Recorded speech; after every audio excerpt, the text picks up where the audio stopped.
everyone. Before I begin, I'd like to acknowledge the traditional owners of the lands in which we meet today, the Wurundjeri people of the Kulin Nation, and to pay my respects to their elders, past, present, and future. I do so while also introducing myself as an Arundel woman from Central Australia, whose name is Celeste Little. I'd also like to acknowledge that today we are meeting on stolen lands. These lands have never been ceded by the Kulin Nation members, and an agreement on the use of these lands is yet to be negotiated and due compensation paid.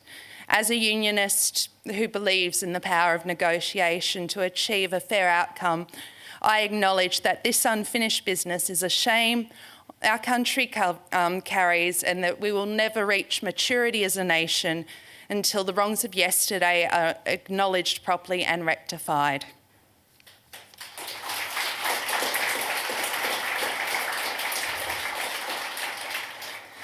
So as I said, my name's Celeste Little. I am the host for this wonderful evening, and I'd now like to welcome people to this special event at the Wheeler Centre on this International Women's Day 2017.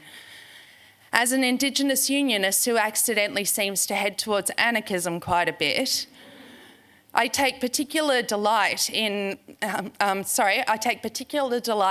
the pleasure of emceeing this in conversation with Jessa Crispin. In light of the fact that International Women's Day itself was initially entitled International Working Women's Day and sprung out of the commemoration of a 14-week-long strike action taken by International Lady Garment Workers Union beginning in New York, who had a large contingent of migrant workers and was sick to death of sweatshop conditions they were forced to endure, I feel more than ever that Jessa's words and works are a good fit at this particular point in history. Depoliticisation of thought and theory in feminism, which at its core is a social justice movement, should be of concern to us all who wish for a more equal society. It's telling at a time when we should be remembering that despite the brave actions of those who have gone before us, including those garment workers of 1909, and being at the point where we're still fighting so many of the same battles, when it comes to International Women's Day, we're more likely to see cupcakes, morning teas, and sponsored glittery events organised by gigantic corporations as token forms of acknowledgement. So without further ado, I'd like to introduce Jessa Crispin and her talk entitled Why I'm Not a Feminist. Before I do that though, Jessa has made her name as a contrarian.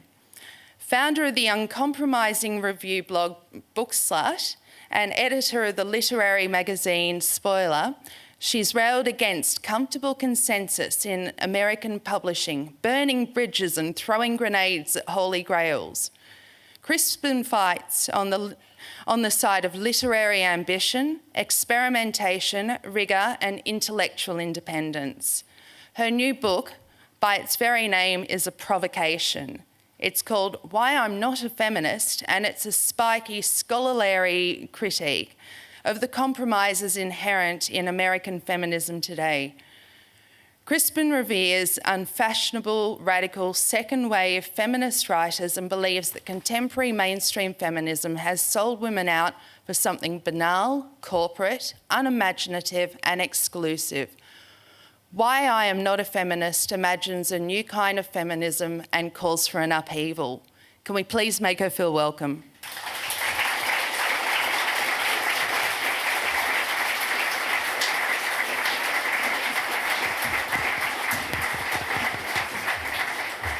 Hello.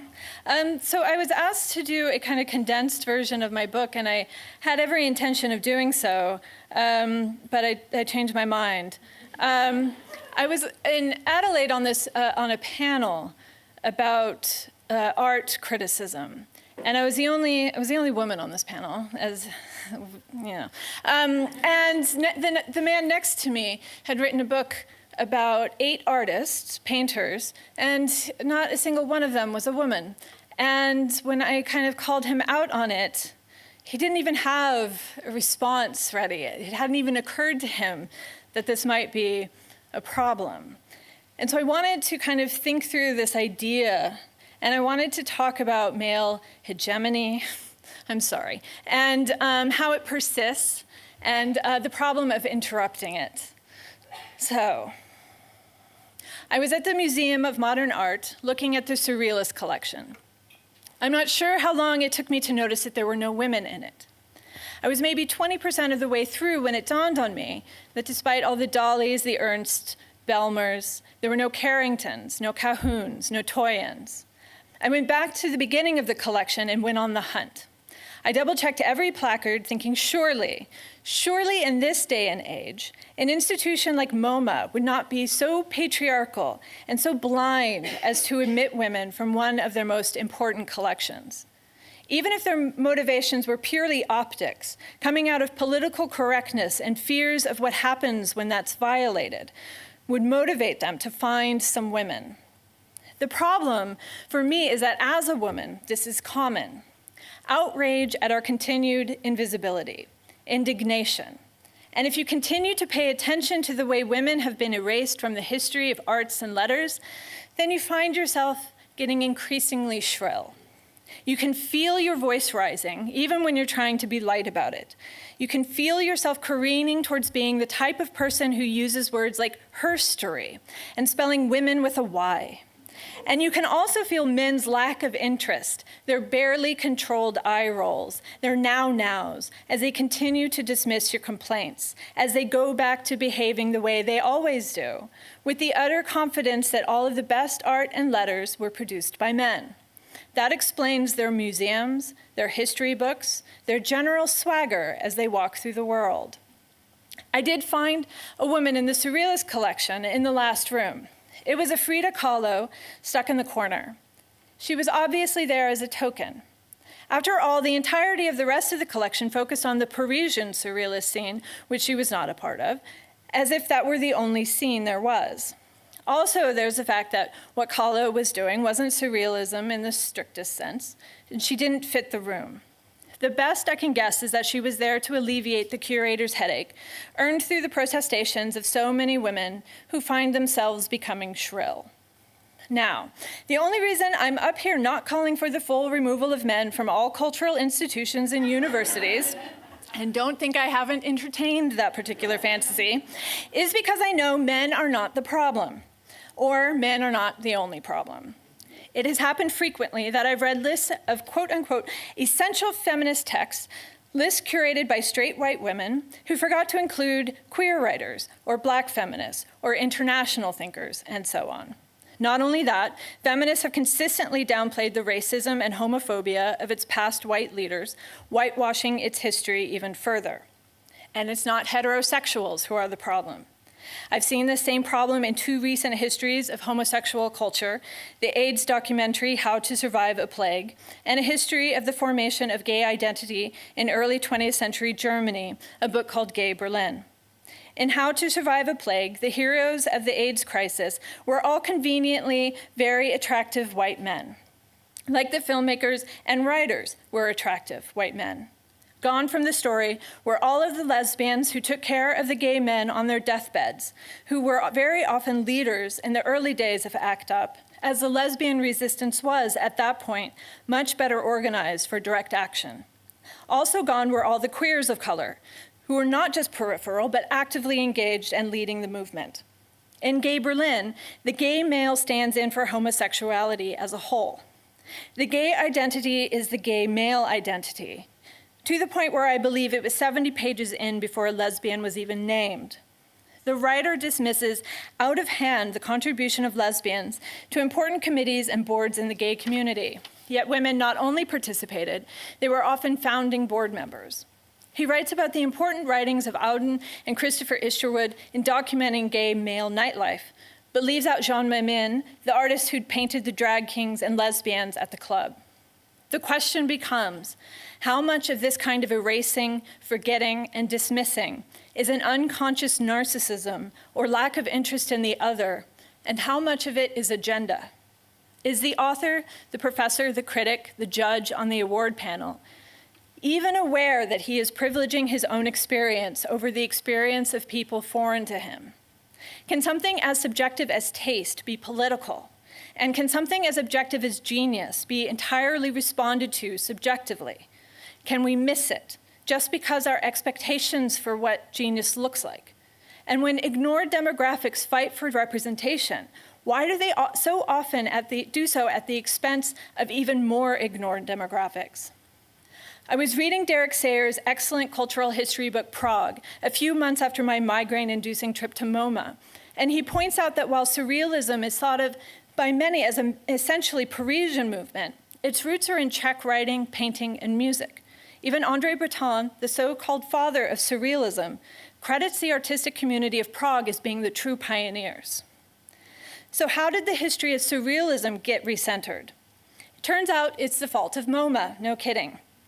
It was their first surrealist exhibition, supposed to be the definitive exhibition, and its corresponding catalog.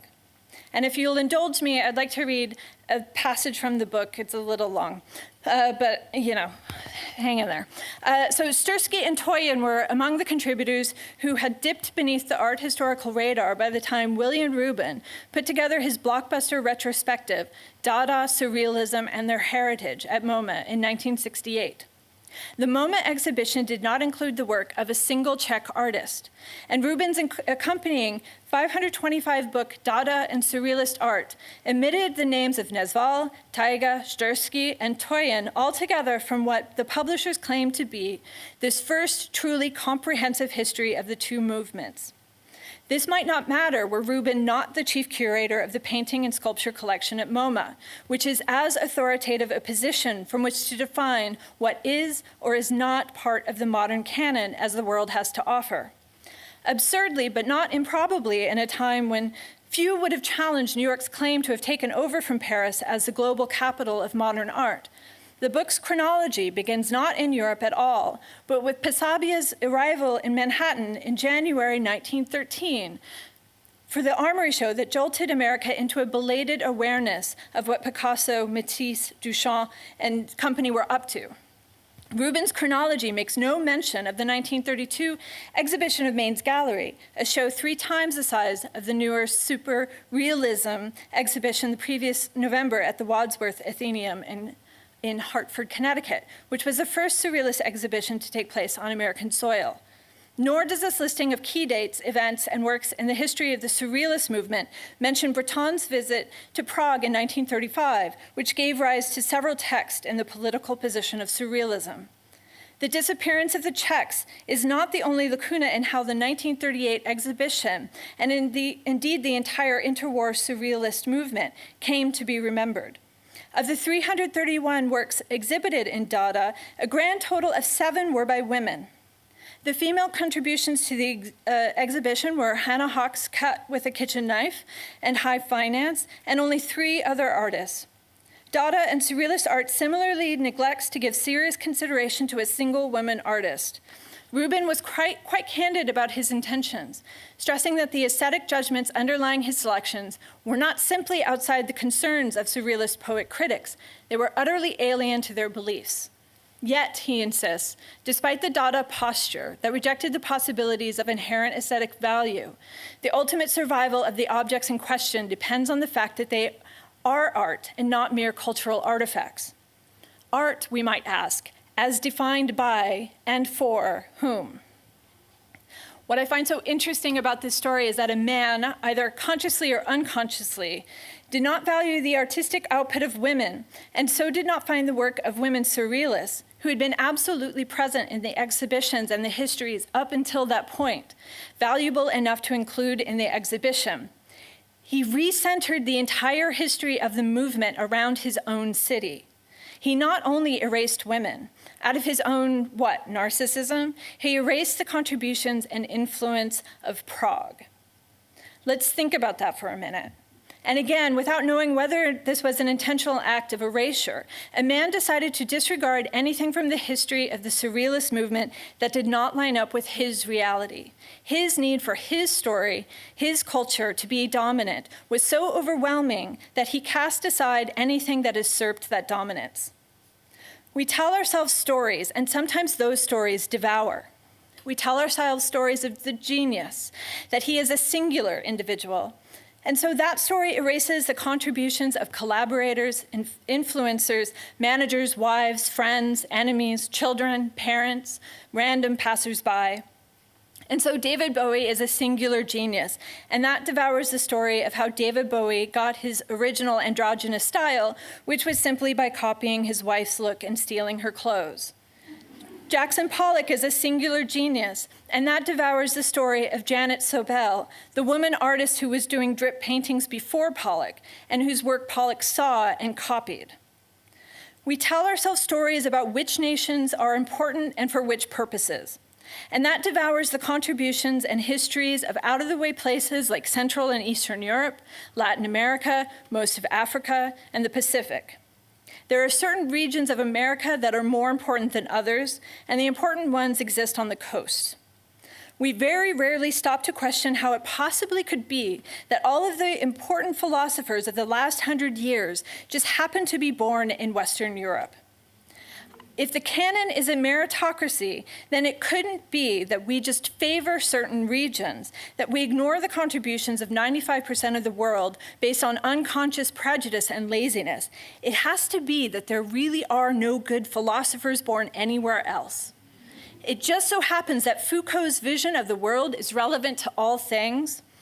Not that we are so used to using Foucault's vision or Derrida's vision or whoever to explain the world that we stop being able to see it in any other way. We reinforce this every time we select what to read, who to look at, who to listen to, because we as academics and writers and whoever else is in this room then use those devouring stories in our own work. Every time we reference Foucault, we are reinforcing the dominant story. Every time we include Jackson Pollock in our history of American art, we are reinforcing the dominant story. We are devouring the stories of the marginalized, who are so far on the margins, we rarely can see that they are even there.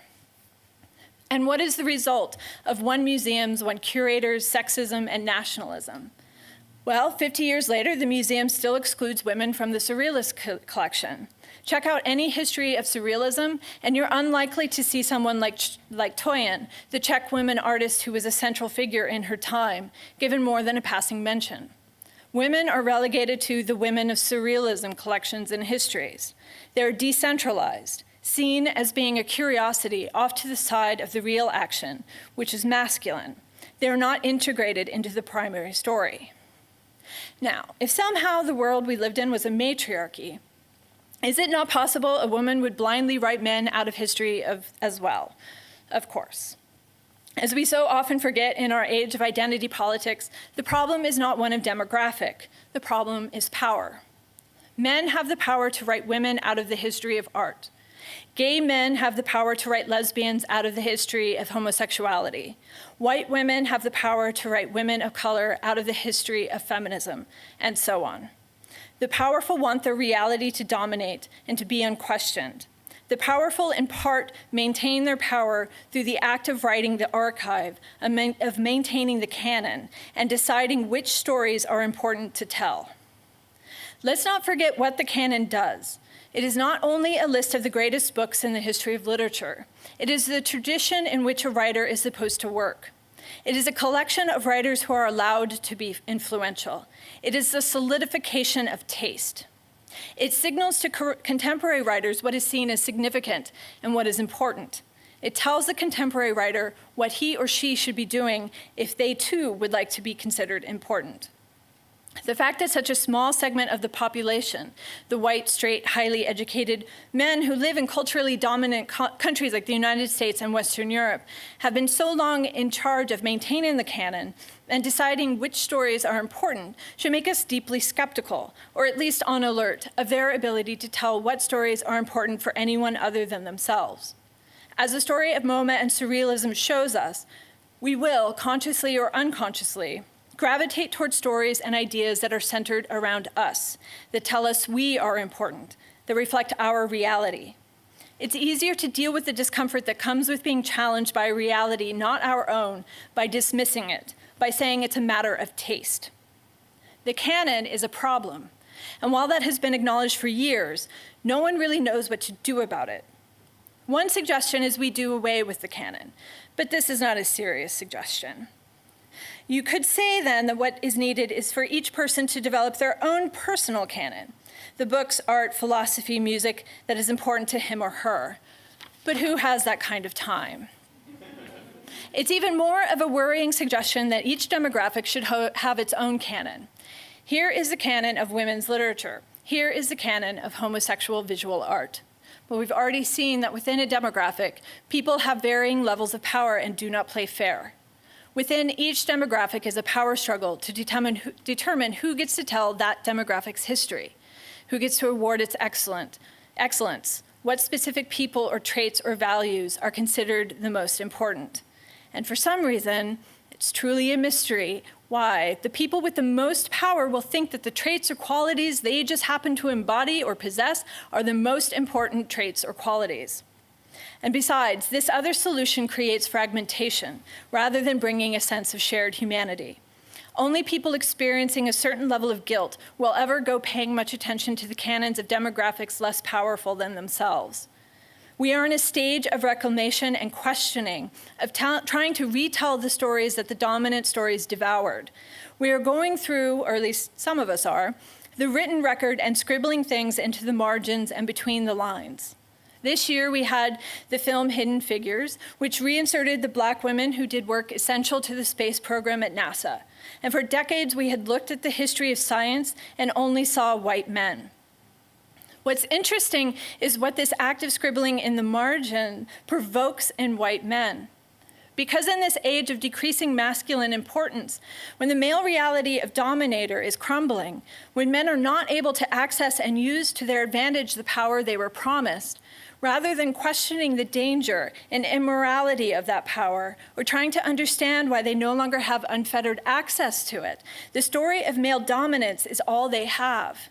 Attack that in sometimes just a simple way as adding some female Ghostbusters or a Black stormtrooper, and men will declare war on you.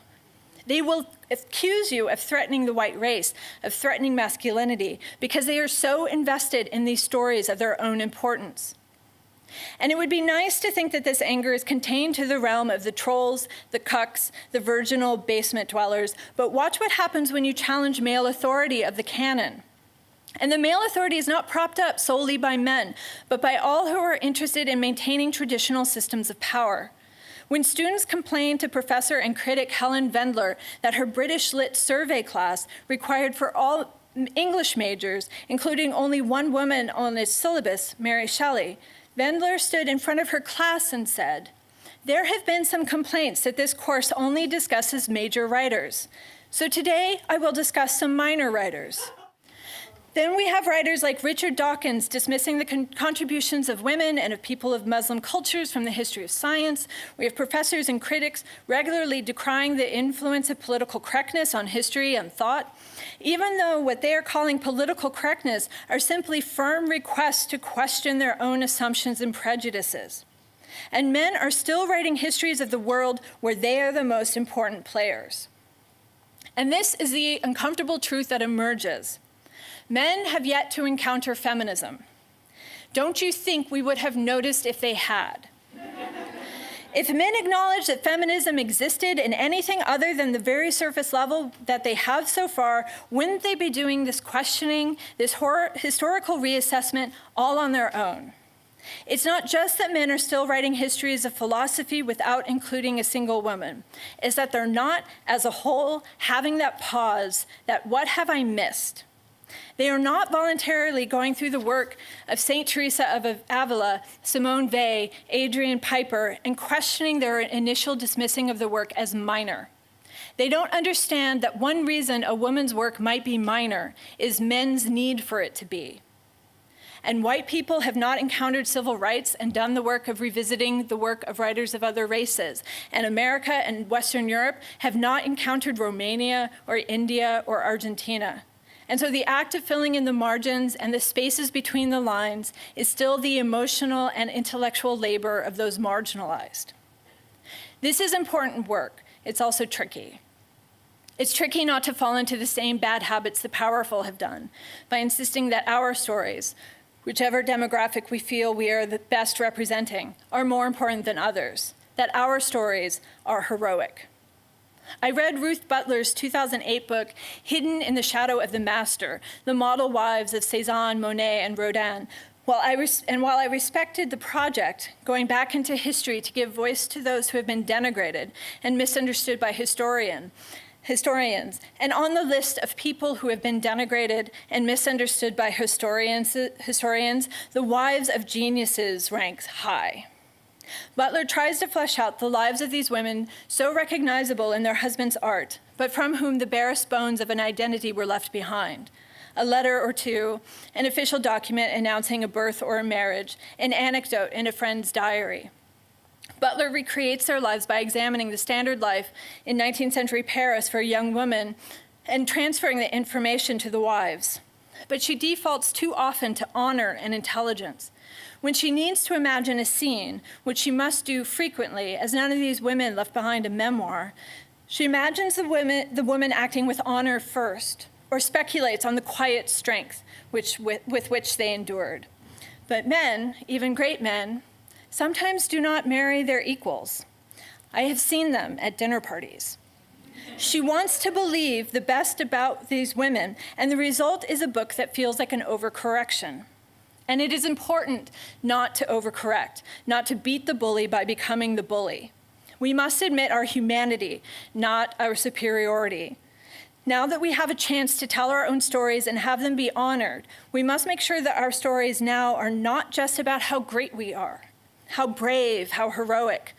Stories of our mediocrity, of our ability to fuck up and be stupid are just as important as the stories of our triumphs, because these are the stories that prove we are human. For the past couple of years, my friends and I have been doing an experiment. It all started because I was drinking and watching the Oscars. Everyone knows that the Oscars are bullshit, that they prefer the sentimental over the profound, that awards are political, that they are inherently racist and misogynist. But that doesn't stop us from watching them. Instead of giving space in the cultural conversation to work that defies the values of the awards industry, we spend endless commentaries, reassessments, and complaints. Attention is a currency. Like money, it is a currency of which we only have so much, and where we spend that currency reveals what it is we value. So even if we are talking about how much we hate the Oscars, by paying attention to the Oscars, we are revealing that we value the Oscars. We bestow meaning onto the Oscars by paying attention to them. And in many years, I pay attention to the Oscars and to the National Book Award and the Booker and whatever else, because I would like to see great work rewarded. And I also want the very self-satisfied outrage that comes when it's not, because it never is. And I don't even remember what the award was that set all this off, only that I was absolutely, momentarily, incandescent with rage about it. And the fake gold statue going to the wrong person. This is what I had decided to spend my limited resources of time and attention and anger on that day. But it got me thinking about what the true importance of awards might be. And it's not just that with awards come institutional support and opportunities, giving the creators the ability to move toward cultural dominance. They're the first stage of canonization. What would happen, I wondered, if we looked back at a certain year and corrected the record? If we read what came out in that year and re-evaluated them? I was drinking with a friend that night, so we got on Google, as one does after half a bottle of wine, and looked up what won the National Book Award 50 years ago. It was John Updike. Of course it fucking was. What, we curiously wondered, won the next year? Saul Bellow. So yes, we would read the books that came out 50 years ago and put John Updike in his place. We did this in public as part of Bookslut. We called it the Daphne Awards. Part of my interest in this project was my total lack of interest in post-war American literature. If you look at who's canonized from that era, it's the dick writers. Philip Roth, John Updike, Saul Bellow, Norman Mailer. They are still paid attention to, still valued, still given an outsized amount of meaning. The only thing I found interesting about these writers was that they were alive and working during the second wave of feminism. So while women were standing up and insisted on being treated as human, insisting that they possessed just as much value as men and asking to be treated as such, the masculine hegemony insisted no. And they wrote novel after novel where women are just bodies, just vaginas, just soul-sucking parasites, just out there to get in the way of the true heroes, the men. I wanted to reimagine the canon, not just in the sense of I wanted to find stories other than the stories of male dominance and imagine a world where they were influential. I wanted to imagine a world where rather than emulating John Updike, it was Clarice Lispector everyone wanted to be like and learn from. But what we found surprised us. There were things that did not surprise us, like wonderful books by women and gay men and black women and so on that had fallen so far from the attention of the masses that they were out of print. We found that questioning the value of a book like Saul Bellows Herzog, winner of the National Book Award, with its shocking casual misogyny, where an incident where a man goes off to confront his ex-wife with a gun in his pocket is played for laughs, infuriated so many men who had previously been allowed to love that book unconditionally. To be fair, we were also surprised to find that none of us liked The Bell Jar in a post-adolescent reading. But what we also found was work of great sensitivity and empathy written by white men. And we found ourselves surprised to be awarding the first Daphne Award to a straight white man, Tarjei Vassas for The Ice Palace, his beautiful, vulnerable story of the intimate encounter of two young girls becoming friends. We were surprised to think how infrequently we had read a book by a man about girls, at least a book that didn't make you feel entirely gross after. How uncommon it felt to read a man who saw girls not as representations of some feminine quality he was trying to belittle, not as some artificial construct, not as an other who was used to define somehow its superior opposite, the boy, but as human enough that they could be used to express something about humanity. That's all. Maybe it was that the dominant story of what a male straight writer is supposed to write about also devours the work of other male straight writers. The canon is a problem, but perhaps it's better to be thought of as a perpetual problem, as something to be wrestled with, argued with, yelled at, than something to be solved. When we revisit the canon, it is as important to make sure we expand on the notion of what stories, what types of lives are important, and not just level out the imbalances of gender, race, and sexuality. To honor diversity of skin color, but to go further to diversity of thought. There are so many ideas, points of views, philosophies, and expressions out there in the world, and the only proper response to that information should be unbridled enthusiasm, to be a rushing out to meet that. But to do so requires the humility of understanding you were perhaps wrong about what is important. That is where the defenders of the canon must begin. Thank you.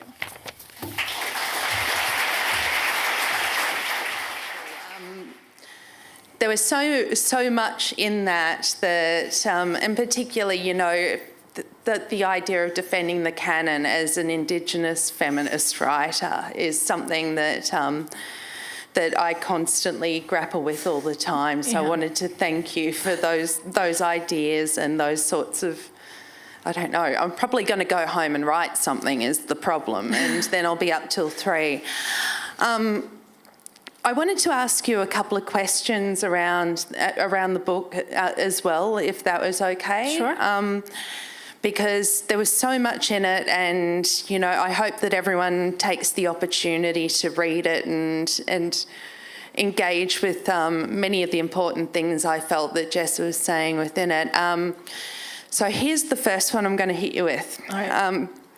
As someone who went to uni in the late 1990s and then returned again to university 10 years later, I had the privilege of being schooled by hordes of structural analysis experts, including Marxists, although I didn't know they were at the time, I found that out afterwards, feminists, sovereignty activists, and so forth. And I was fascinated by your point in the book that nowadays a lot of this work, particularly that of the radical second wave feminists, and one of the ones you name really prominently is Dworkin, are automatically derided because their views have become unpalatable, their lived feminisms have become a source of shame rather than pride, and an understanding of their circumstances has almost become obsolete in an environment of choice feminism and pro-capitalism, to the point of where those of them who are still alive, and unfortunately a lot of them seem to die pretty early, are being no-platformed right now.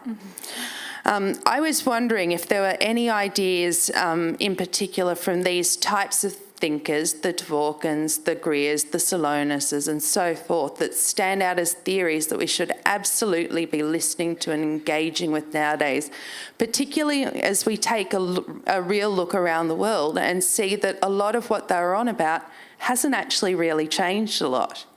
Yeah, I feel like we've changed from a kind of second wave question of what are we participating in to a what are we a victim of. Like there's this kind of, I've read so many kind of misinterpretations of Dworkin over the last 10 years. The Helen Garner book, The First Stone, and about sexual consent rules on college campuses and how they're used to destroy the careers of men they don't like. And this is replaying itself on American University with Laura Kipnis's book, crap, the name of it, I'm sorry. Does anyone have Google? Yeah. But we've changed it from this position of we need to question what we're going into, we need to question what we're participating in. Dworkin's idea that true consent is never really possible in a heterosexual relationship because there's a power imbalance. And that power imbalance needs to be considered and dealt with. And now we're in a position where instead of talking about the power imbalance as something that we negotiate, it's something that we're a victim of. Like we're using it as a way to abdicate responsibility for our own choices, which I think is this kind of mode in feminism right now of I can do whatever I want. And the second wave feminists were very much, or at least the radicals, there were certainly a lot of kind of, bourgeois theory going on. Yeah. We're like, no, you have to question how you participate in your own life. And I think that part of feminism has become very uncomfortable for a lot of people. Yeah. And to lead in, I guess I want to expand a little bit on the idea of choice feminism, mainly because from the perspective I come from, the way that it seems to be structured is different at times. And mainly because I think the point that you make within your book is correct. For example, when I see young Aboriginal feminists and, 20 years ago when I was, it's been longer than 20 years, I'm trying to remember how old I am, but when I first started identifying as a feminist, there weren't a lot of Aboriginal feminists around because of that whole sort of the idea that it was a white woman's movement. Mm-hmm. Now we've got hordes of Aboriginal feminists, and it's an amazing thing that I've seen coming up. But when I see young Aboriginal feminists deriding white feminism, what I'm mainly seeing them deriding, apart from the idea that through the forces of colonisation, that colonial culture is a universal, it seems to be what I've also termed as choice feminism. So what does there in this day and age why does there in this day and age seem to be so little feminist analysis of the concept of choice and how it directly relates to privilege? In other words, within a society which structurally oppresses people based on sex, gender, race, disability, class and so forth, why are so few people seemingly oblivious to the fact that the less forms of structural oppression you suffer under, the more capacity to make choices and label those choices as feminist, even if they're not even remotely feminist, you have? Yeah, I think that part of it is a lot of the entry into feminism is about what's happening to you, what you're the victim of. And if you can work through the victim mentality, then you can kind of just justify any behavior that you want. And there isn't an awareness of that society is a hierarchy, and maybe white women are higher up on the hierarchy than they want to admit. But you see feminism being used as the kind of justification for a lot of kind of reprehensible behavior, including the exploitation of labor in the kind of self-care thing. But it's not self-care if somebody else is doing your hair, right? Yep. Like it's not. If it's a Vietnamese immigrant giving you a pedicure, this is not, you need to think about that. And people are really defensive about being asked to question their choices. And I think part of that is because there is a kind of sneaking awareness that lives in all of us of where we're fucking up. And if we give space to that, how do we ever survive? Like if we ever actually allow ourselves to feel the ways that we're terrible. I remember my friend who works in video games telling me the story about he was being pitched a video game idea by one of the kind of lower level employees, and he was going through the characters, and there was only one female character out of 8, and there was like a dinosaur, and there was like an ogre, and then there were like some dudes, and then there was like a lady in a bikini or something. And so my friend asked him, so have you noticed that there's only one female character as an option? And his response was, well, there's only one woman in the Smurfs. So his brain went into like this panic mode of like, what's something else that I can pull from, like to justify this thing, so that I don't have to think about this, right? And you do see that kind of thing of, well, I don't, this brutal defensive mode that we go into when somebody says, hey, you're being an asshole, so that we don't have to accept the reality that we're an asshole. But it is important to eventually come to the realization that you're an asshole. Just trying to think. I encourage everyone tonight to just, how am I an asshole? Like, how am I an asshole as you're falling asleep? Well, I'm thinking the Smurfs are assholes, to be honest. We're running low on time, but I'll just throw this one in, just because it was one of the ideas that there were so many ideas that jumped out at me, but this was one that I sort of asked backstage, and you said that you've had some pushback, and I wanted to frame it. I wanted to give the opportunity to frame it from someone who just thought, yeah, this is awesome. In your book, I personally really gelled with your ideas around love and marriage. As personally a feminist who has exhibited mainly heterosexual behaviour in my lifetime, yet has rejected marriage since I was 16 years old due to the cultural institutions around it, and is incredibly critical of the fact that so much of society, from the cultural cues to the legislative frameworks, is structured around the reinforcement of heterosexual monogamous partnerships and nuclear families. Additionally, the idea of collectivist community responsibility when it comes to the raising of children, or the idea that nobody is ever isolated due to extensive family and network, family and network, I can't even sentence, sorry, appealed to me basically due to my own Indigenous background. So I was wondering, the pie in the sky sort of ideal, what would your ideal social structure look like if we could mould it? Would there be any recognition of romantic relationships at all? And if so, would the hierarchy that they currently enjoy be dismantled completely? I'm thinking of writing a book called Heterosexuality is a Fucking Nightmare.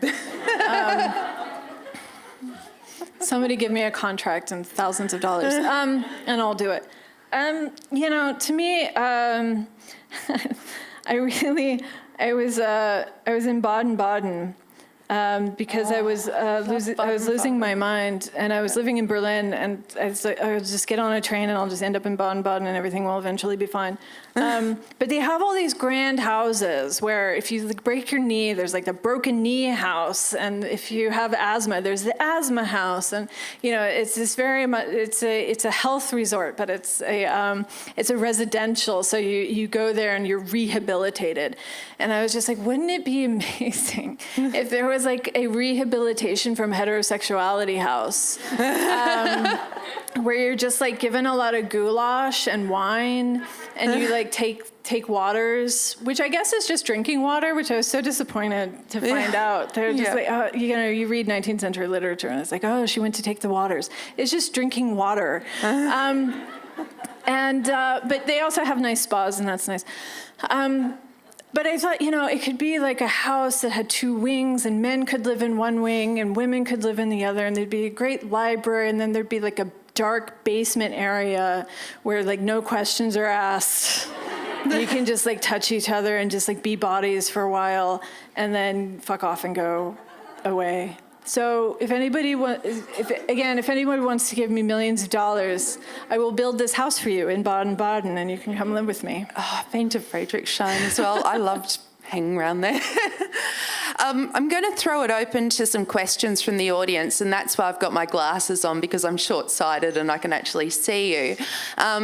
With the questions, we'd like to ask, the questions come from women, particularly because it's International Women's Day. So if you have one, could you please raise your hand and we'll direct a mic in your direction. I mean, she's nicer than me. I said I wasn't taking any questions from men. So that's just, it's not like we prefer questions from, no. Just women, thank you. Thank you. No one?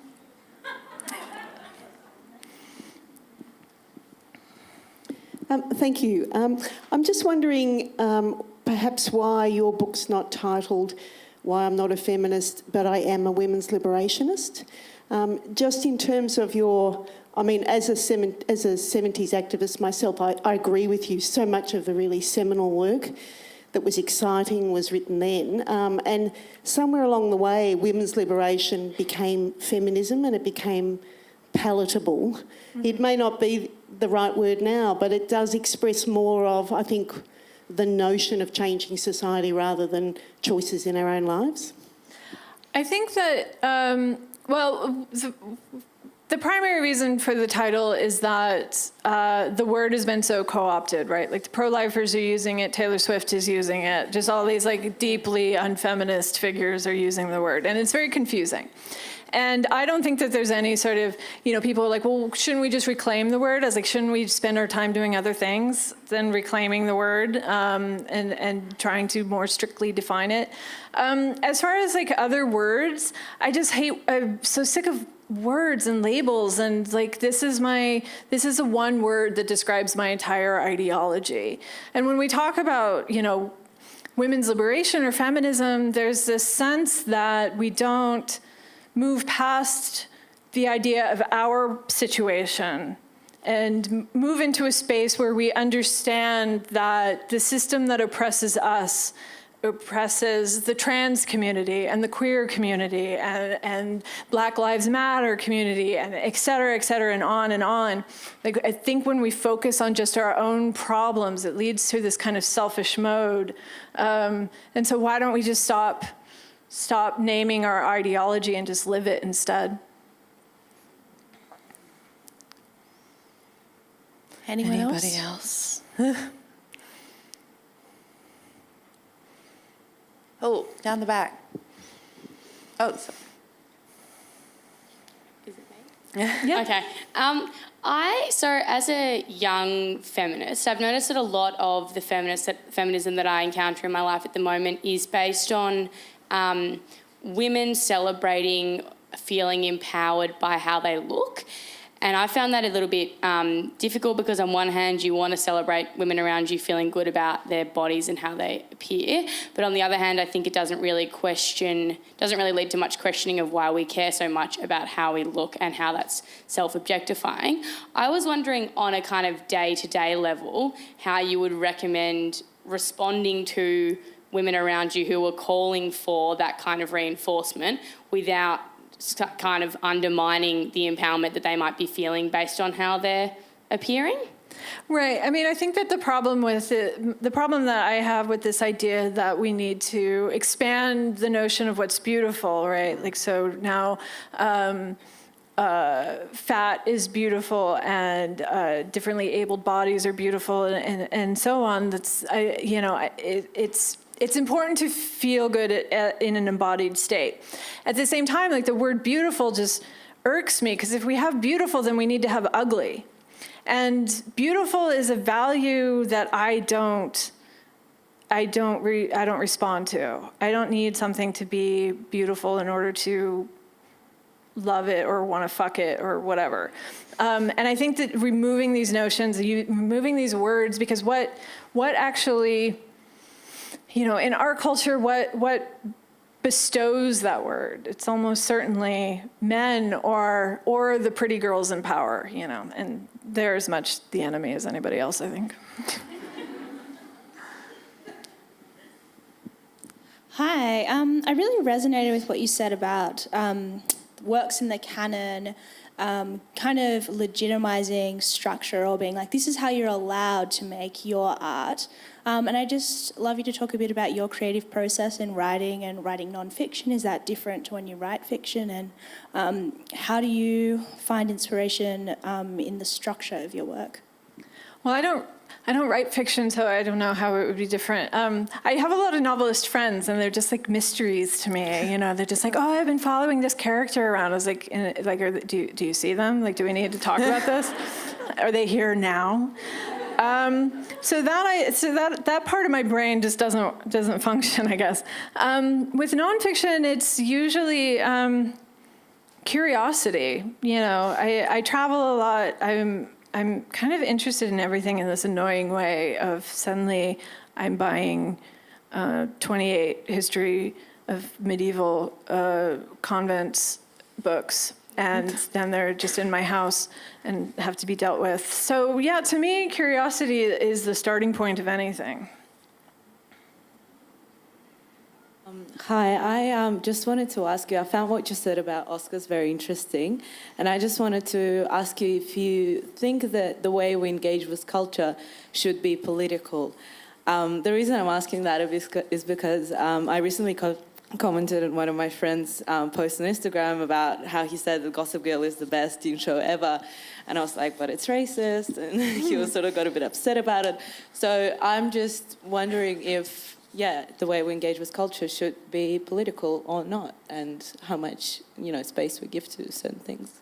I always liked the wonderful Joanna Russ, the critic who was working primarily in science fiction, and she was reviewing a lot of dudes and calling them out on racism or colonialist tendencies, and the men were, why are you treating my book like it's political? Why can't you just stop talking about politics? And she's like, I'll stop writing about politics when you stop putting politics in your book. And I think that that's true. Everything is political. And if you're not questioning the dominant culture, then you're contributing to it and strengthening it. It doesn't make you fun at parties.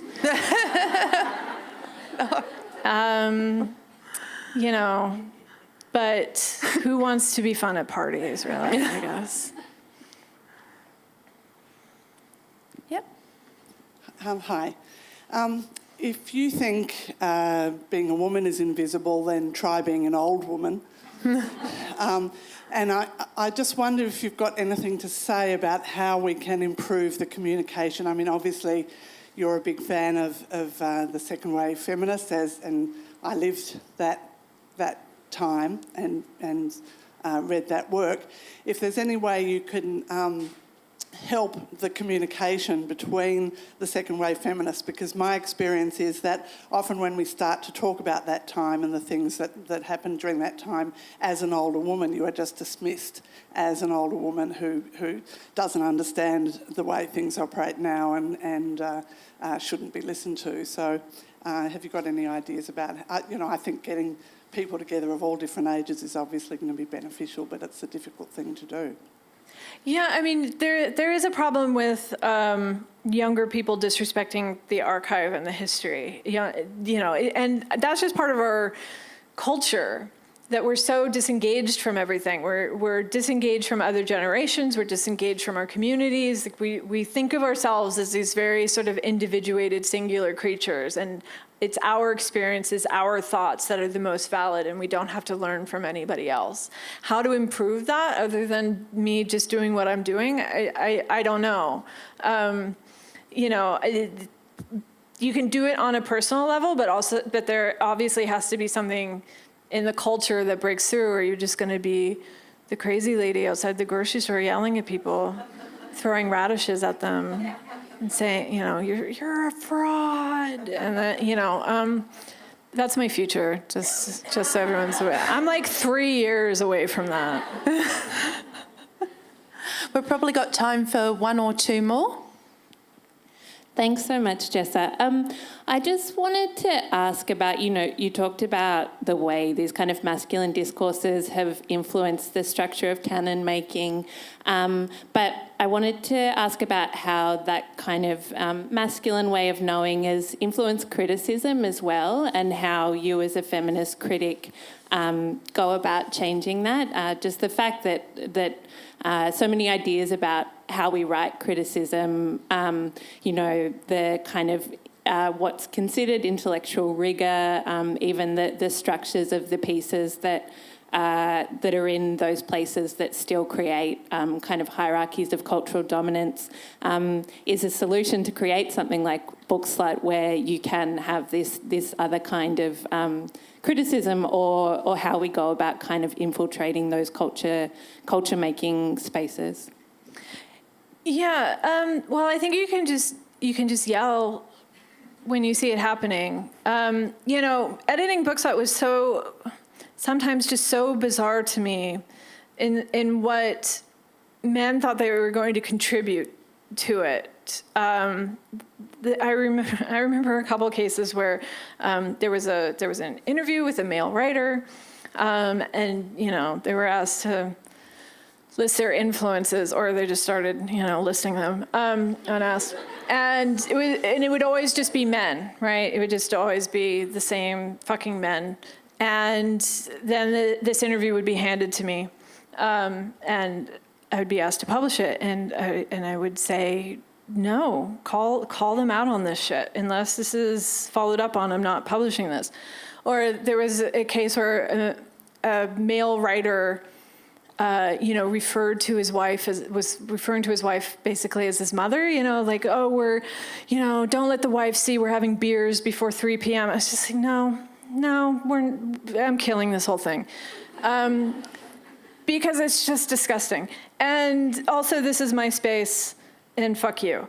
I make the rules. So, people who are in a position of power have to be made aware that these are problems in the culture. But you also just do the work that you can, and you take up the space that you can, and hopefully do it with as much integrity as you possibly can, even if you're the woman throwing radishes at people as a result. Oh, radishes are fun to throw.